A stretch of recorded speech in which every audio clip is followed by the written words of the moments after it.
안녕하세요, 까로나입니다. 제가 생방송을 하면서 가장 많이 받는 질문 중에 하나가 캄보디아의 치안은 어떻습니까? 안전한 편입니까? 아니면 위험합니까? 이 질문입니다.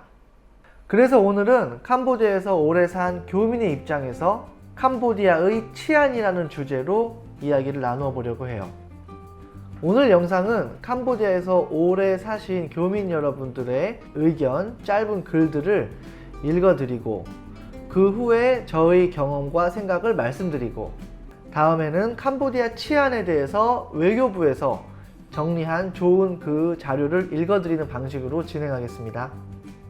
네, 캄보디아에 오래 사셨거나 아니면은 자주 드나드셨던 이런 분들을 중심으로 제가 캄보디아 치안에 대해서 어떻게 생각하는지 여쭤봤어요. 지금 하는 성대모사는 그 글을 쓰신 분의 목소리, 성별과는 전혀 관련 없음을 미리 말씀드릴게요.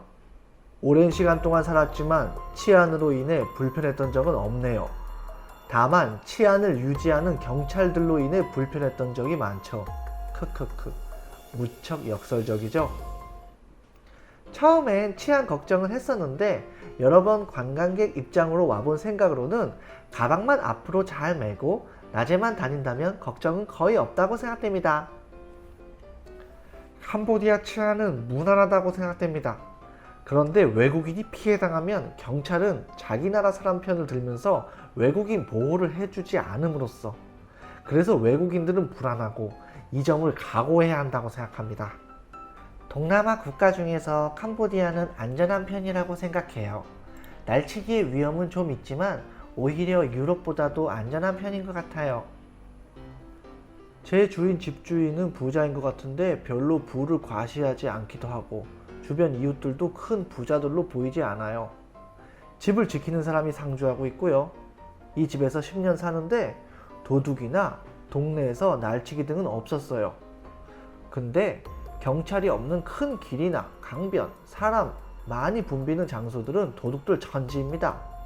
제 핸드폰 아이폰 12 강탈은 벌써부터 주변의 캄보디아 사람들이 도둑들이 노리고 있다는 걸 알려줄 정도였어요. 그런 경고를 듣고 한 일주일쯤 후쯤에 정말 유유히 낚아채 갔어요. 대로를 걸을 때는 긴 줄의 핸드백을 날치기 당할 뻔도 했어요. 모두 어스러움이 있는 새벽이나 저녁에 발생했어요. 또 시아누크 선왕 화장식에 갔다가 사람이 붐비는 행사였겠죠? 주변 사람들이 밀착하는 느낌이 들어 가방 봤더니 털리고 있었어요. 제가 알아채서 가방 잡으니까 순간 사람들이 제 곁을 확 빠져나가더라고요. 이렇게 할라치면 도둑들이 무리지어 움직이는 듯 합니다.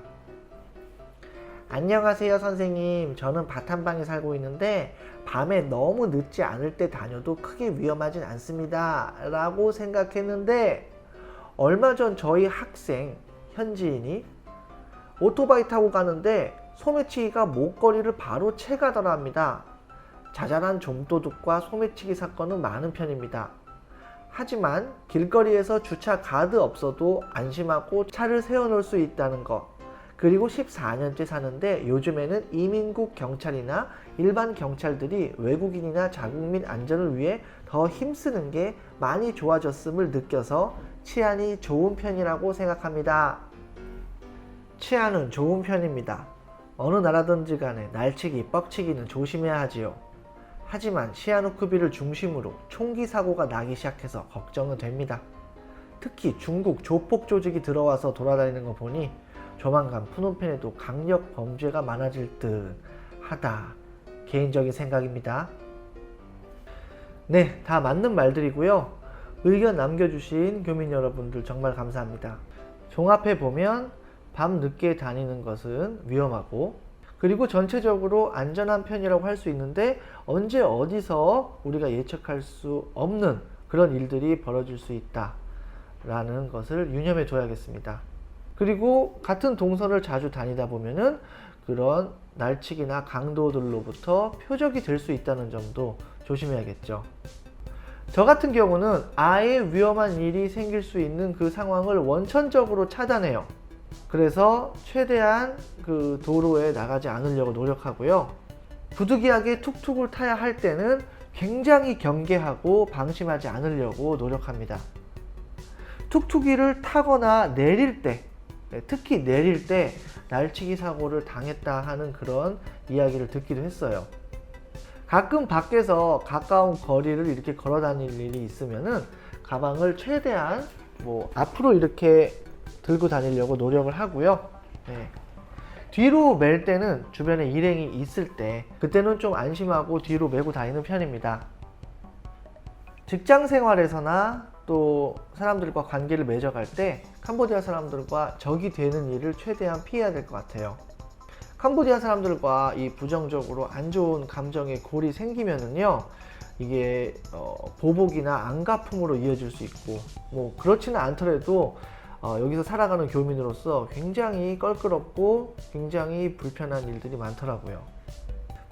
직원이 뭔가를 잘못했을 때 단둘이 있는 공간에서 이렇게 옳고 그름만을 따져서 잘 얘기를 해주는 게 좋을 것 같습니다.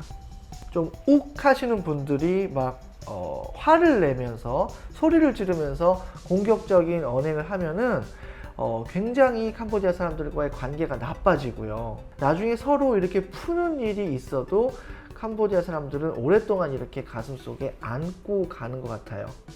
평상시 언어 생활도 주의를 해야 되겠습니다. 저는 캄보디아 직원들, 당연히 저보다 대부분 다 어리지만 항상 한국어를 구사할 때는 존댓말을 쓰려고 노력하고, 캄보디아어로 얘기할 때도 꼭 이렇게 쏨 붙이면서 공손한 표현을 쓰려고 해요.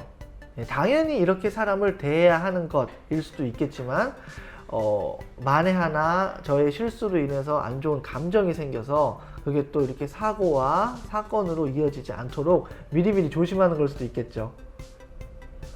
우리나라 외교부 사이트에 게재된 캄보디아 사건, 사고들, 그리고 국민들에게 당부하는 그런 유의점들을 알려드릴게요. 시장이나 터미널 등 인파가 밀집한 장소뿐만 아니라 도로 보행 중 툭툭이나 오토바이 등의 대중교통을 이용하는 중에도 날치기, 소매치기 등의 절도 범죄가 발생하고 있으니 소지품 관리에 유의하시기 바랍니다. 캄보디아 명절을 전후하여 야간에는 도심지 골목길 또는 외곽지역에서 외국인을 대상으로 하는 강도 행위가 발생하고 있으며, 권총을 이용한 범죄 행위, 부녀자를 대상으로 하는 성범죄도 발생하고 있으므로 야간에는 가급적 외부 출입을 삼가해 주시기 바랍니다. 캄보디아에는 불법 유통되고 있는 총기류가 많고 총기를 휴대하고 다니는 사람들이 있어 사소한 시비가 총격전으로 비화되는 일이 간혹 발생하고 있습니다. 2013년도에도 술집에서 사소한 시비로 인해 부상당하는 사례가 발생했습니다. 이런 점을 유념하여 캄보디아 체류하는 동안에는 상대방의 잘못을 심하게 질책하거나 욕설하는 행위는 삼가는 것이 좋습니다. 강력 범죄는 주로 프놈펜과 시아누쿠빌에서 발생하고 있으며, 국경 지역이며 카지노가 성행하는 포이펫이나 바벡과 같은 지역도 강력 사건이 발생할 위험이 높은 지역입니다. 캄보디아에서는 불법 총기류가 많이 유통되고 있으며 시아누쿠빌에서는 총기 사망 사건이 꾸준히 발생하고 있고, 2021년 프놈펜 시내에서는 총기를 소지한 강도 살인 미수 사건이 발생하기도 하였습니다. 캄보디아에는 야간에 경찰관이 거의 근무하지 않는 등 치안 상태가 매우 열악하므로 야간 출입을 특히 자제하시고 현지인들과 다툼이 발생하지 않도록 유의하시기 바랍니다. 캄보디아 치안에 대한 궁금증이 잘 해소가 되셨기를 바랍니다. 그리고 캄보디아에서 지내시는 교민 여러분들께서는 이미 다들 잘 알고 계시는 내용이었지만 새해에는 더욱더 안전하고 건강한 생활이 될 수 있도록 오늘 영상 내용 다시 한번 잘 기억해 주세요. 오늘 영상이 여러분들께서 캄보디아를 조금 더 잘 이해하는 데 도움이 되었기를 하며 이만 마치겠습니다. 감사합니다. 끝났어요.